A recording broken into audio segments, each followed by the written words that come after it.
This is a Saturday Morning TVLog from Big D's Entertainment Rankings and Reviews. Welcome to another Saturday Morning TVLog, and this time around it's the Snorks, brought to us by Hanna-Barbera. Greetings, my fellow YouTubers. I'm Doyle, better known to you as the Big D. This, of course, is Big D's Entertainment Rankings and Reviews, and welcome to my 100th Saturday Morning TVLog. That's right. So today's pick is the Snorks. Now, Snorks is an animated television series originally produced by Hanna-Barbera. Now, as it was produced along with Step International, who had recently worked with the studio on the Smurfs. Let me see now. Yeah, sorry if I'm taking a little bit. I'm just trying to get my information, what have you. Now, the Snorks are a race of colorful, small anthropomorphic sea creatures that live happily in the undersea world of Snorkland. They have snorkels on their heads, which are used to propel them swiftly through the water. When a snork becomes excited, their tube makes a snork sound. They have much of the same technology as contemporary humans, adapted to their own aquatic environment. And they use clams as currency. And of course, everybody knows that clams is also a slang term for money, you know.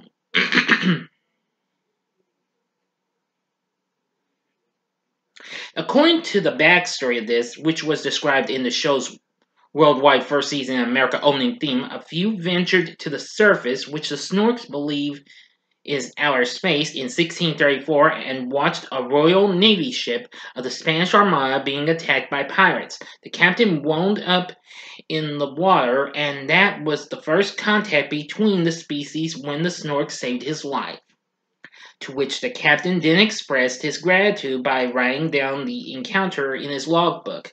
Although very few humans believe in the existence of these creatures, but since then the Snorks have adopted several human habits, such as wearing clothes. Now, there are a few episodes which have human encounters with the Snorks. But anyway, I grew up watching this. The show originally premiered on NBC in 1984. Yes, originally it did. Now, to explain, but the show ran for its first couple years on NBC, and then later on, after that, it ran for 2 more seasons on the Fantastic World of Hanna-Barbera in syndication. So henceforth, it had 4 seasons overall, and there were 65 episodes produced and aired, with 108 segments overall, plus an unaired pilot. Now, the main Snorks include All-Star Seaworthy.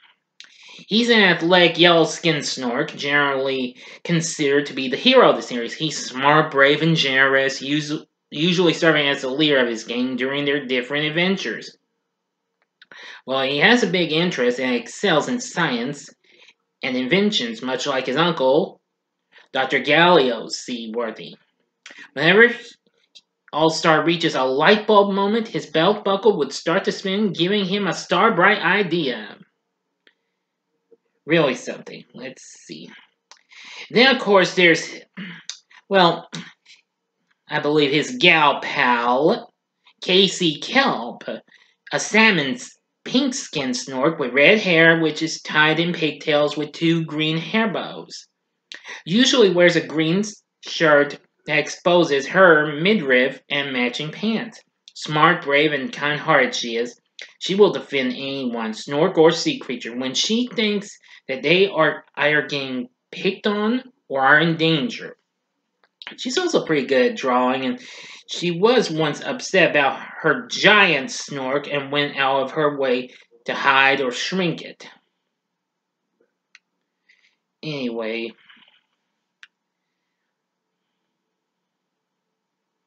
yeah, let's see. Next up is Demetrius Spinster, or Demi for short. And he's an athletic orange-skinned Snork, and he fancies himself to be a comedian as well as a fighter, but his attempts usually lead to awkward results. And he's learned ballet from the next character I'll talk about to improve his Snork ball skills. And he also has a big appetite and hates being called by his full name. And he's a good friend to All-Star. And why he's really something, Demi is. And then there's his gal pal, Daphne Gilfin, a pretty coral-colored, purple-haired Snork who wears a bob hairdo and a red star-shaped hair clip. She's always considered with her looks, but has a good heart deep down. And she won the title of Miss Junior Snorkeland in a beauty pageant with the help of a baby rainbow swanfish named Yucky. With a talent in fine arts, Daphne becomes the star of the show as the understudy of Tallulah Bankfish, a take on Tallulah Bankhead in a play, and has entered a piece of sculpture for an art show. And of course, she's best friends with Casey and Demi's love interest, but before he's ran out of the show.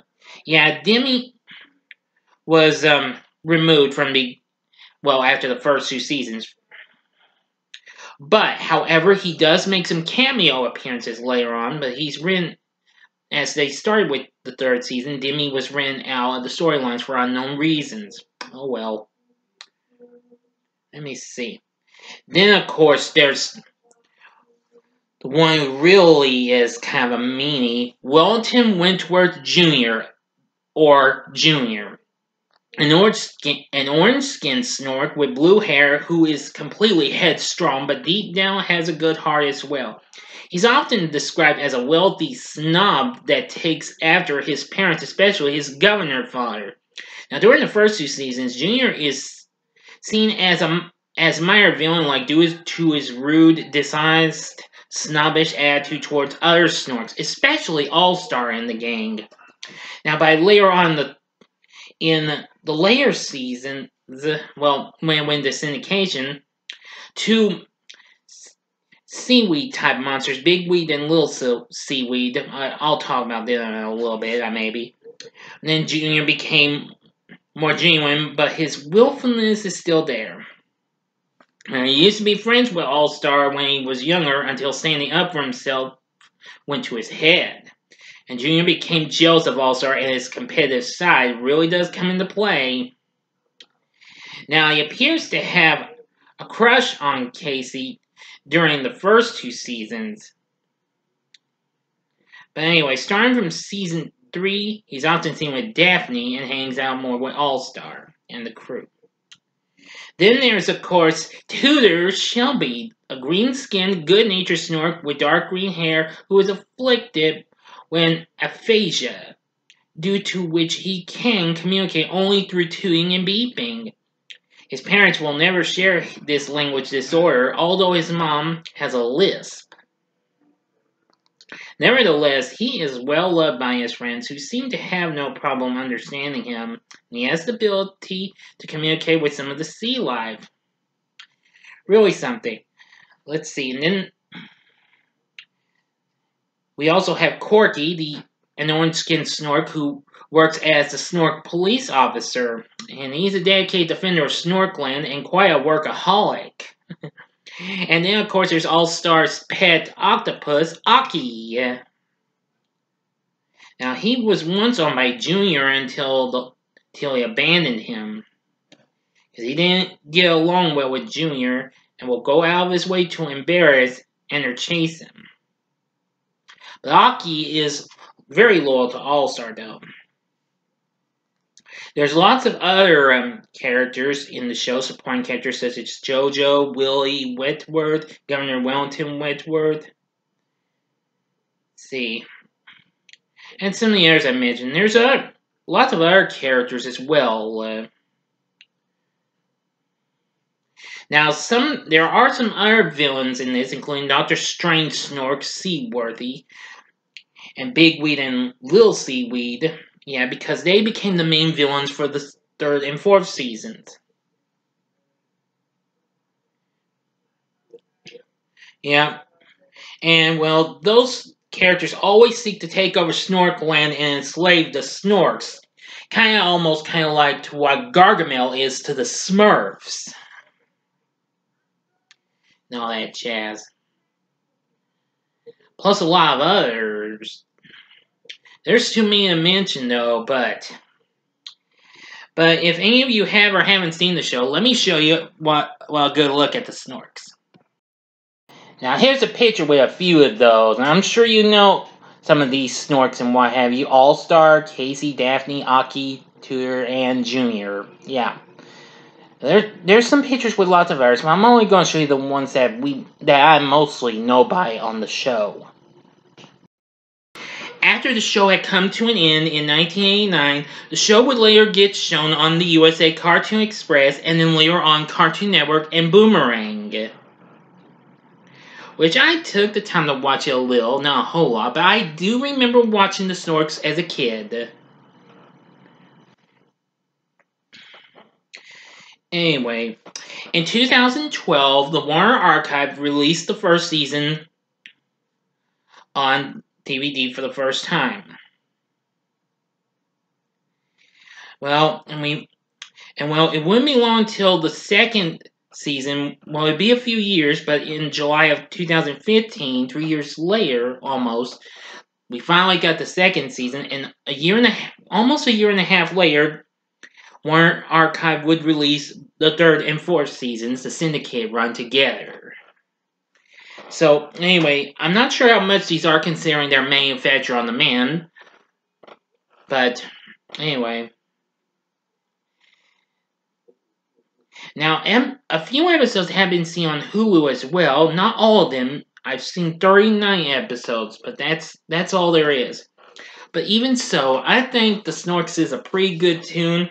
I think if you're into those cartoons with those fun-filled creatures, like the Smurfs or the Shirt Tales, which I've already talked about those 2 shows, or heck, even some of their underrated stuff like the Biscuits, which I've also talked about, or the Munchie-Cheese, which I have yet to talk about that show, or even the Paw Paws. I should say this would be really good, except of course this show takes place underwater. So anyway, I think the Snorks would definitely be worth a watching. Now, you'll probably have to look for it on some cartoon sites, though, if you can't afford to get the DVDs, though. But anyway, that's the only place I know you can find them. I can't give you no links, though, but I'm sure you can find them if you look on a search engine and what have you. And you should have no trouble. So anyway, what are your thoughts on this show? Did you ever grow up watching the Snorks? You can tell me in the comment section below. If you like this video, click the like button, subscribe to my channel, and be a part of the Big D Nation. And stay tuned, because I am going to take a day off tomorrow, but I'll be back on my birthday when I review a couple of slasher flicks. And what have you, especially from my big day itself. So anyway, thank you for watching, and if you like this, you may want to consider checking out a couple of these my Saturday Morning TVLog reviews for a couple of shows I just mentioned. In the upper left-hand corner is the Saturday Morning TVLog I did for the Smurfs. The upper right-hand corner is the Saturday Morning TVLog I did for Shirt Tales. Or if you like, go to the bottom left-hand corner and see last week's Saturday Morning TVLog for the all-new Popeye Hour. And the bottom right-hand corner is the button you can click to subscribe. If you like rankings and reviews on movies, TV, music, video games, etc., as well as the Saturday Morning TVLog, then I'm your guy. Thank you for watching, and next week's Saturday Morning TVLog is Tennessee Tuxedo and His Tales. So until next time, I'm the Big D saying, see ya.